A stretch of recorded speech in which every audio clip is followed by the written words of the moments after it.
Sama-sama tayong magiging Saksi!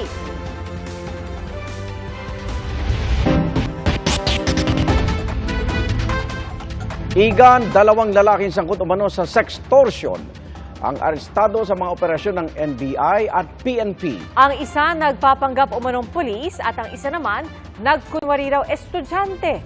Saksi, si John Consulta.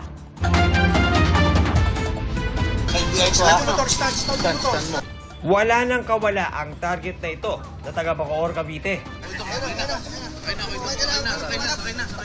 Nang arestuhin ng mga ahente ng NBI-NCR. Ayon sa NBI, sa isang dating app na kilala ng suspect ang kanyang biktimang taga Palawan. Nagpanggap umanong estudyante ang suspect kahit 37 anyos na siya.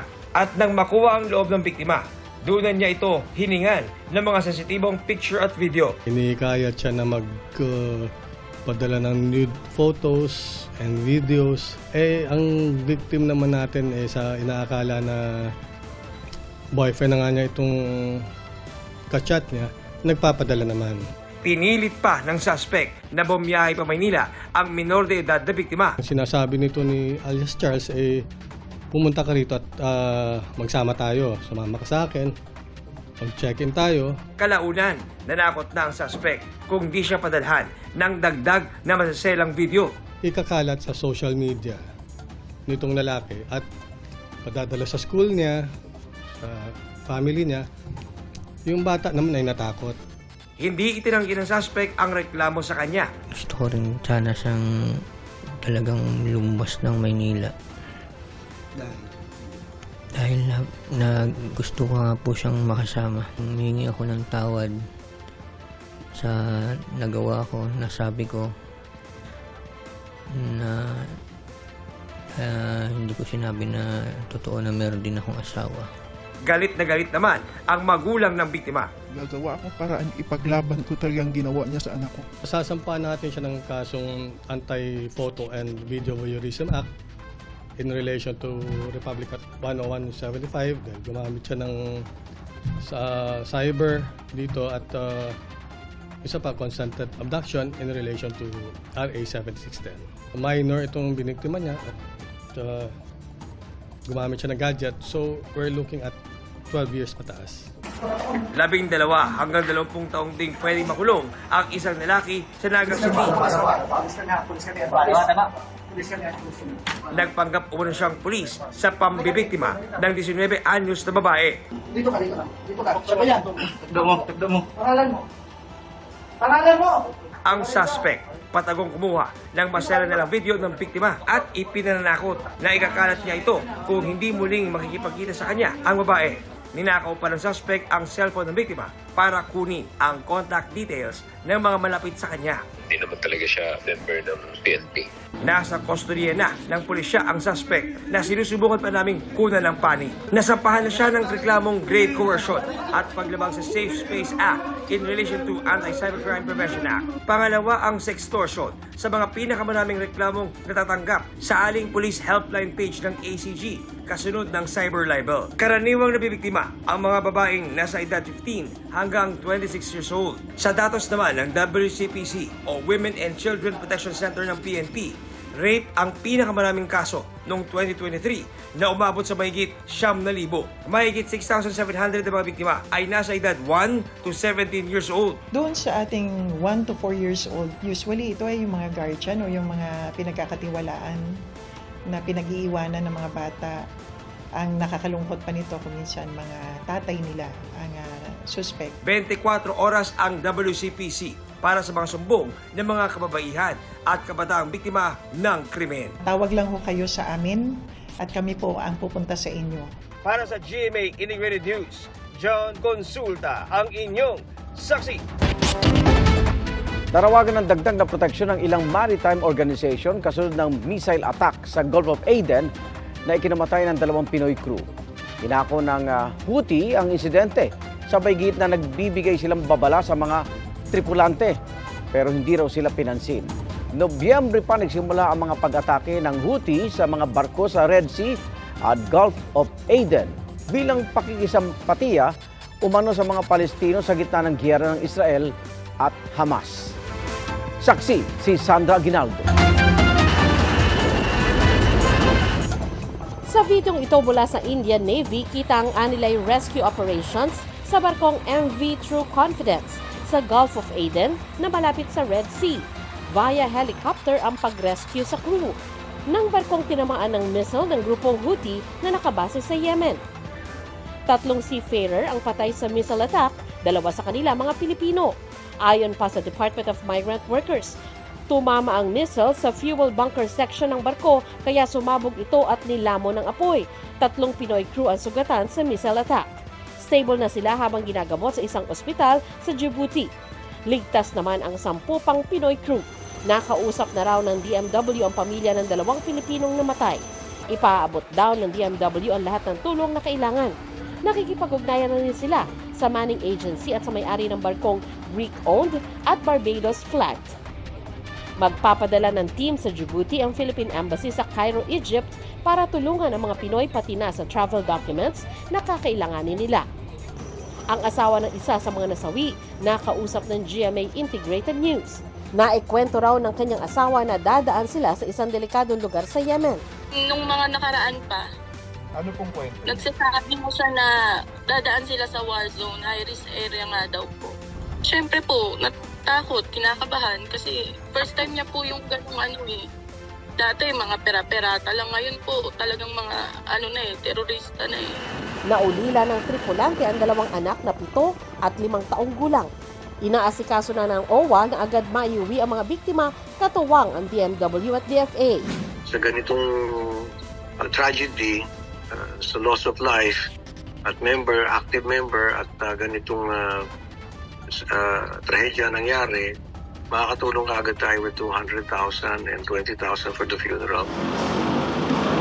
Nangako naman ng OWA na bibigyan ng regular na update ang pamilya ng mga apektadong Pilipino sa ginawang pag-atake ng mga rebelde sa karagatan ng Yemen. Sa pahayag naman ng DFA ngayong gabi, sinabi nitong nanlulumo ang Pilipinas sa nangyari na ikinasawi ng 2 inosenteng Pinoy. Umaasa ang Pilipinas na magkakaroon ng pangmatagalang resolusyon sa sigalot.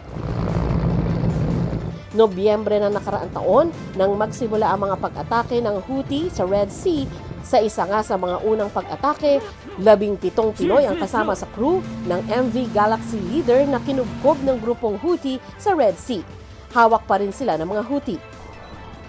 Ayon sa mga opisyal sa Gaza, mahigit 30,000 na ang patay roon mula nang magsimula ang airstrikes ng Israel.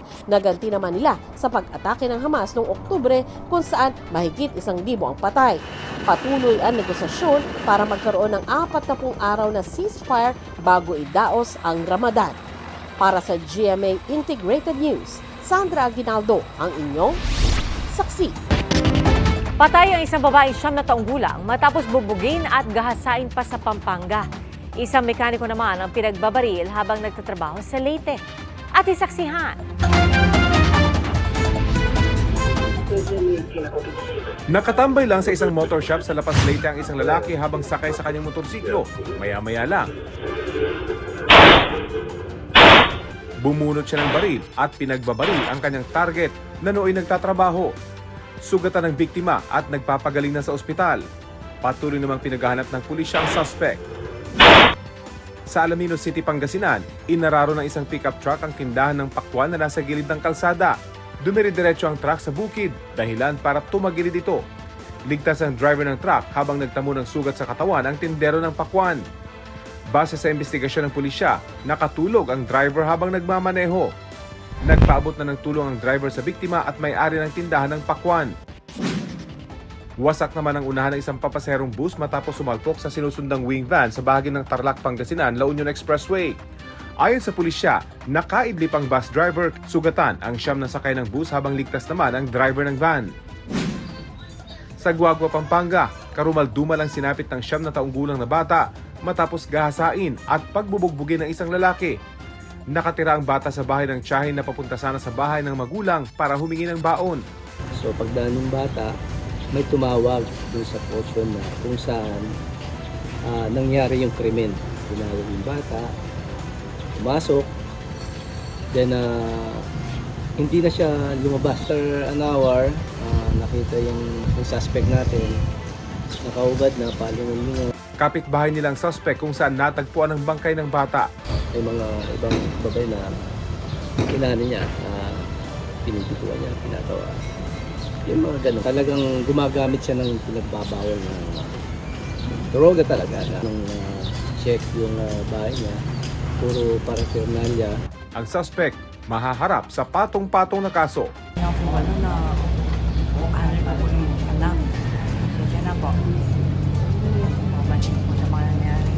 Pinira niyo yung pangarap ng mga anak ko eh.